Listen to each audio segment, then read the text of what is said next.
Its menacing activities directly endanger the United States, our troops, our bases overseas, and our allies throughout the world. For 47 years, the Iranian regime has chanted death to America and waged an unending campaign of bloodshed and mass murder, targeting the United States, our troops, and the innocent people in many, many countries. Among the regime's very first acts was to back a violent takeover of the U.S. Embassy in Tehran, holding dozens of American hostages for 444 days. In 1983, Iran's proxies carried out the Marine barracks bombing in Beirut that killed 241 American military personnel. In 2000, they knew and were probably involved with the attack on the USS Cole. Many died. Iranian forces killed and maimed hundreds of American service members in Iraq. The regime's proxies have continued to launch countless attacks against American forces stationed in the Middle East in recent years, as well as U.S. naval and commercial vessels in international shipping lanes. It's been mass terror, and we're not going to put up with it any longer. From Lebanon to Yemen and Syria to Iraq, the regime has armed, trained, and funded terrorist militias that have soaked the earth with blood and guts. And it was Iran's proxy, Hamas, that launched the monstrous October 7th attacks on Israel, slaughtering more than 1,000 innocent people, including 46 Americans, while taking 12 of our citizens hostage. It was brutal, something like the world has never seen before. Iran is the world's #1 state sponsor of terror and just recently killed tens of thousands of its own citizens on the street as they protested. It has always been the policy of the United States, in particular, my administration, that this terrorist regime can never have a nuclear weapon. I'll say it again, they can never have a nuclear weapon. That is why in Operation Midnight Hammer last June, we obliterated the regime's nuclear program at Fordow, Natanz, and Isfahan. After that attack, we warned them never to resume their malicious pursuit of nuclear weapons, and we sought repeatedly to make a deal. We tried. They wanted to do it. They didn't want to do it. Again, they wanted to do it. They didn't want to do it. They didn't know what was happening. They just wanted to practice evil. But Iran refused, just as it has for decades and decades.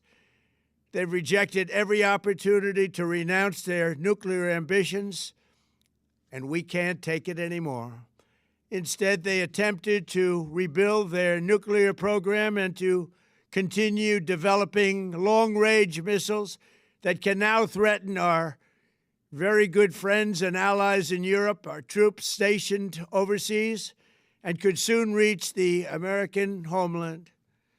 Just imagine how emboldened this regime would be if they ever had and actually were armed with nuclear weapons as a means to deliver their message.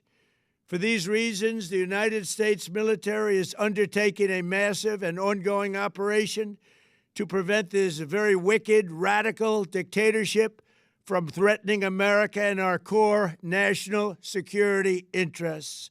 We are going to destroy their missiles and raise their missile industry to the ground. It will be totally, again, obliterated.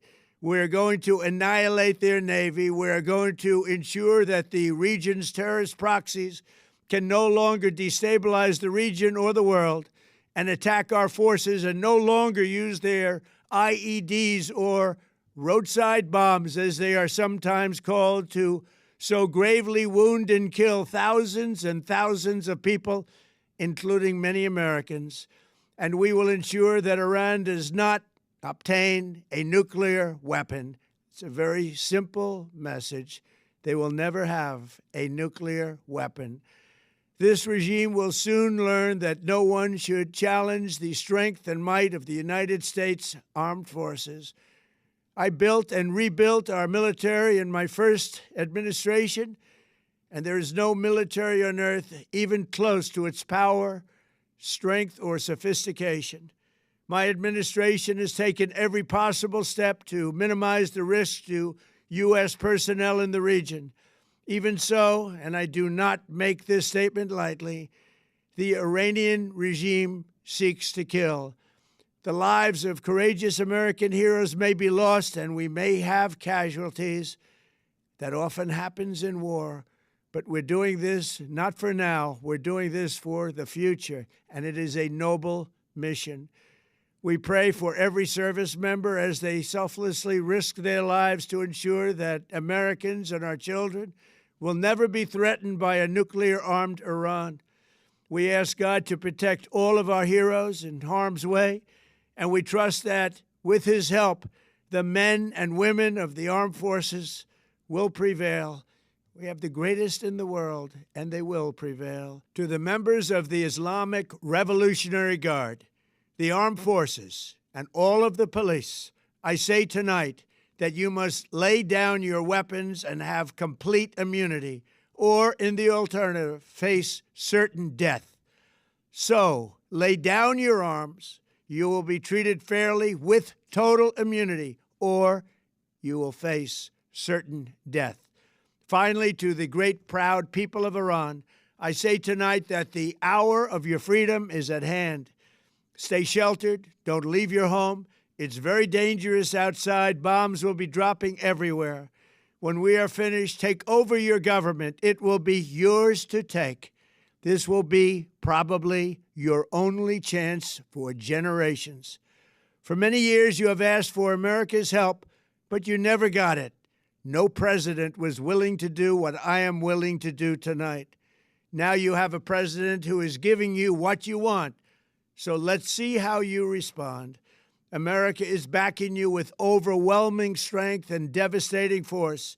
Now is the time to seize control of your destiny and to unleash the prosperous and glorious future that is close within your reach. This is the moment for action. Do not let it pass. May God bless the brave men and women of America's armed forces. May God bless the United States of America. May God bless you all. Thank you. Legal Joe News TV. Let's go. The United States and Israel just bombed on Iran, folks. Yeah, President Trump wants a regime change in Iran. His words to the Iranians: the hour of your freedom is at hand. The press said the situation is massive and ongoing, and said American lives could be lost. The United States military is calling this mission Operation Epic Fury. President Trump told the Iranian military they need to drop their guns, and he told Iran's people to rise up and take over your government after the U.S. and Israel attacked. Trump told the Washington Post his objective was securing freedom and safety for the Iranian people. Israel's military said multiple rounds of Iranian missile launches were aimed at the country, and 2 U.S. military bases in the area were also hit by Iranian missiles. The U.S. military has moved a few dozen ships and aircraft out to the Middle East as the Trump administration has been applying pressure on Iran and recently had indirect nuclear talks with Iranian officials. President Trump previously ordered airstrikes on key Iranian nuclear facilities back in June 2025. Shit just got real, folks. Drop your comments. Will this end well for Iran or will this end bad for the United States? Let me know how you feel about it. And I thought you needed congressional approval to go to war. It ain't nothing to hit the like button. Get on your job and subscribe to The Mob.